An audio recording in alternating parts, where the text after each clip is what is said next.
簡単ではないですね。やっぱり1年くらい交渉しても何も動かないなっていう状況があったりしたんですけど、なんでこんな苦労してなあかんのやみたいなところはたくさん東京の方ですね。すいません。農業の独自化、胸を張って一般の消費者の人にこれが農業だよっていうふうに見せられるような。美人トマトなんですが、ここ 1,2 年で本当によく街中でも見るようになったと思うんですけども、最初のこのトマトの営業戦略について、その営業の最初の初動みたいな、どのようなアクションで最初に切り込んでいったかっていうところもお伺いできればと思います。はい、そうですね。最初は本当に創業当初とか生産量少なかったんで、ごくごく一部のスーパーマーケットさんとか、あと卸業者さんに卸すくらいで終わったんですけど、だんだん規模が拡大してきて、それだけだとなかなか売り切れない状況になってきました。でまず最初取り組んだのが、認知度がやっぱり低かったんですね。いろんなコンドミニアムにですね、バイクで対人スタッフとペアになって乗り付けていって、トマトを抱えて、直接コンドミニアムに住んでらっしゃるお客様に販売する、つまり訪問販売ですね、をまずやってました。で最初は本当にいくつか複数のコンドミニアムを回る手だったんですけど、だんだん拡大していって、一番ピーク時には50件くらい1週間すごいですねに回ってたと。で最初は僕も一緒にタイ人のスタッフがついていって、販売してですね、日本語でこういうトマトやってるんですと。で徐々にお客様も美味しいねって言ってくださるようになって、当時僕も20代だったんで、若くて可愛かったかどうかは別として可愛いですね可愛かったかどうかは別として、もう若いトマトやってるお兄ちゃんが来ると、いうことで皆さん本当に気さくに話してくださって、お家でも買えるようになったねっていうことで喜んでいただいて、というのがまず個人の方々の認知向上では小規模ですけど取り組んでたことですね。もうちょっとマスというかミドルな部分でいうと、日系の飲食店さんを中心に100店舗以上お取引あるんですけれども、最初目指したのはどこに行っても美人トマトってあるよねという状態を、特にスクンビットだとかシーロムの界隈で作っていきたいなっていう思いがありました。でなんでもうとにかく本当に飲食店さんへの営業一軒一軒ですね、僕は全部回ったわけじゃないんですが、当時働いてくれてた日本人の営業スタッフなんかが、彼女のアプローチはちょっと独特だったんですけど、これは別に会社の指示じゃないですけど、毎晩夜中まで美人トマトのこのシャツを着て、飲食店さんが比較的集まってくる、仕事などで集まってくるような居酒屋さんなんかに毎晩通って、もうノミニケーションしてくるとなるほどいろんなお客様との関係性を作ってくれたスタッフなんかもいました。これはもう全然会社の指示でもなく自分で考えてやってくれたんですけど、その時期に本当にいろんな飲食店さんによくしていただけるようになりましたね。もう一個地道にトマト持ってトマトどうですかっていうのをなんで、そう佐々木の場で出会って、その後また営業させていただくみたいなところで、まずはなんていうかビジネスベースじゃないところから入っていってやってくれた。彼女のアプローチは本当に良かったというか、非常に感謝しているところですね。基本は飲食店さん間での口コミだとか、美味しいからここも紹介するよって形で広げていただいたっていうのが飲食店さんの広まりですね。なるほど。やっぱ本当に美味しい商品だからこそ、その口コミでどんどん広まっていったっていうところもやっぱそうですね。あとはちょっと今日もお貸していただいてるんですけど、これスープカレー屋さんとのコラボ商品なんですけど、これですね。こういうコラボ商品を飲食店さん、僕らシェフでもないしレシピ開発とかどうしてもプロじゃないので、そのお客様に頼らざるを得ないところなんですけども、こういった本当にカレーのプロの方だとか、イタリアンでトマトソースの開発をしていただいたりだとか、そういったコラボレーションをしながら購入していただくだけじゃなくて、よりさらに売り上げにつながるような取り組みなんかも各飲食店さんとはこれまで積み重ねてきてますね。あとそうですね、本当にさらに大きくなるとスーパーマーケットその後に入ってくるんですけれども、我々はラッキーだった場合がすごく多いんですけど、日系コミュニティで口コミで広がったところもあって、スーパーさんの方から入れたいですって言っていただくパターンが結構多かったです。日本からの輸入をたくさんやられているスーパーさんなんか、コンテナの問題ですね。もう通関の段階で大量に止められてしまった時に野菜がないっていうタイミングで、ローカルのその野菜に白羽が立った時に、タイで美味しい日本トマトがあると、もうこれをとにかく入れようと言って、そのタイミングにグッと入ってずっとそれから取引がついてるところとかもありますね。私一つ質問がありまして、一営業としての質問なんですけども、今その美人トマトもすごくタイのローカルのスーパーマーケット大手のスーパーマーケットにもたくさん、あるというふうに思うんですけども、そこへの開拓方法だったりとか、やっぱそのローカル大手企業への開拓っていうところがやっぱ一つ難しい部分だなっていうのは思うんですけども、それはどのような経緯でその大手スーパーマーケットには置かれるっていうことにはなりましたか？そうですね、美人トマト本当にラッキーなことにですね、ちっちゃい会社なんですけど、タイ国内の全ての大手のスーパーさんとの取引があります。某 B 社とかですねビッグなビッグな C 社 B 社だとか、某 C 社だとか、某 C 社全部ですね。全部すごいですね。取引がありまして、それは当然日系のスーパーさんもですし、タイ系も外資もあるんですけども、タイのローカルっていう点だと簡単ではないですね。やっぱり日本のスーパーさんでしたら日本品質でいいものを日本人が作っていて、このストーリーがやっぱりあるんで、おいていただける場合がやっぱり多いですし、私自身が営業に行って話ができるんで、そこは比較的スムースなところあるんですけども、ローカルのスーパーさんですとやっぱり担当者レベルで基本的にはやってくるんですよ、やり取りは購買に関しては、で交渉なんか最初の段階では行ったりしますけど、最終的な詰めとかっていうのはやっぱりローカルの末端の担当者同士でやっぱりやるっていうのが基本になってまして、僕はそんなに足しげくお客さんとか行くことってないんですよ、低価格帯のスーパーってそもそもやっぱり低価格で売りますんで、とはいえビンドはそんなに価格を下げれませんから、工夫が必要になりますね。で結構手続きがやっぱりかかるところが多いんです。1年も2年も交渉してプロセスが長いイメージもありますね。1年も2年も交渉して入れないっていうパターンがあるんです、それがやっぱり本当にローカルでかつ低価格帯の大手スーパーさんとかあるんですけども、某社さんですと、その状況がうちもありました。実は1年くらい交渉しても何も動かないなっていう状況があったりしたんですけども、その時たまたまですね、私がちょっと懇意にさせていただいている方が某社のナンバー2の方と、お知り合いというか非常に懇意な方がいて、僭越ながらなんとか言いたいからここをつなぎいただけませんかと言っていいですか。途中からフィー入れられますか。つながっているということでご紹介いただきました。で1年以上かかったんですけど、でじゃあやるということは本当に会いに行って速攻決定しまして、トップダウンで一発決定になりました。その場合はあんまりそのケースって僕も聞いたことなかったんですけど、実際に自分が経験してあるんだなと。でもちょっともともと聞いてた話としては、トップダウンで入った場合はその後結構担当者から苦労することが多いと。っていうのもやっぱりやると決めたけどいろんな条件があって、当然店頭で売れる価格帯も決まってますし、当然利益率も決まってるし、でもそこに合わなかったらなかなか入れられないわけですよ、上にやると言われたら、その辺の交渉はローカルがすごい頑張ってくれたっていうのはありますね。なるほど。その時のなんていうか学びというのは、持つべきものはやっぱりその人脈っ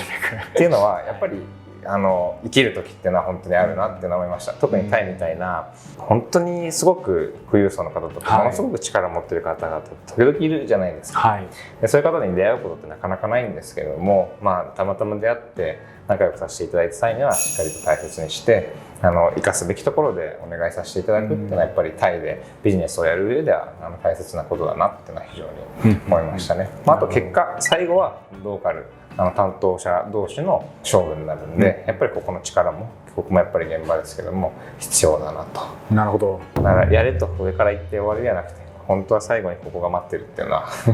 非常にその交渉では感じましたね。なるほど。タイで成功というか何か一定の目指しているものがある方にとってはやはりタイの方とのつながりをしっかり持つっていうのはやはり必要だなと。日本人が外国で日本人の力だけで何かできるっていうことは、僕はできるかもしれないけど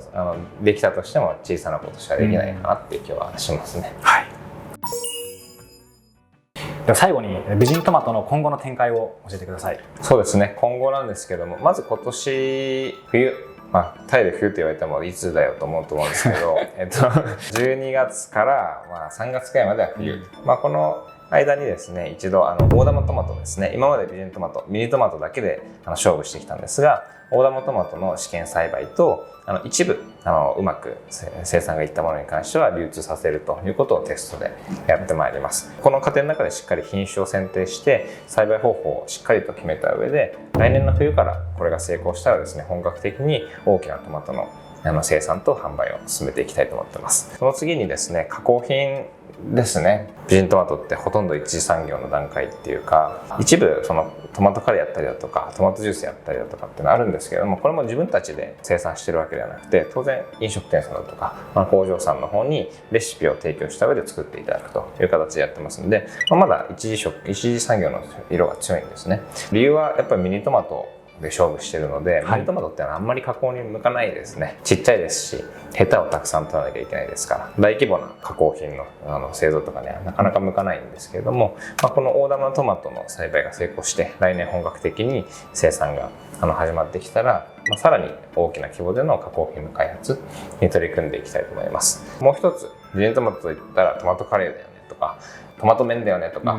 そういうヒット商品を世の中にやっぱり健康かつ美味しい加工品のヒット商品を生み出したいというふうに思っています。さらに言うと、今タイでの生産のみですけれども、東南アジア諸国のですね、生産の有料地においてその国の中で需要がある地域に対して生産拠点を持っていきたいというのも思っています。あとはですね、その先にさらにトマト以外の野菜の生産も合わせて飲食店の展開なんかもしていきたいというふうに思っています。そうなると日本でちょっと流行った言葉ですけど、一次産業×二次産業×三次産業、これは全部合わせて6次産業ですねと言いますけれども、農業の6次化、生産から加工、そしてサービス事業まで合わせた垂直統合型の経営っていうのをやっていきたいと思っています。そしたらそれ日本でいうところの産直レストランみたいな、そんなイメージですかね。ですね。ファームトゥーテーブルみたいな、タイでもねちょっといくつかそういう店も出てきて流行ってるんですけど、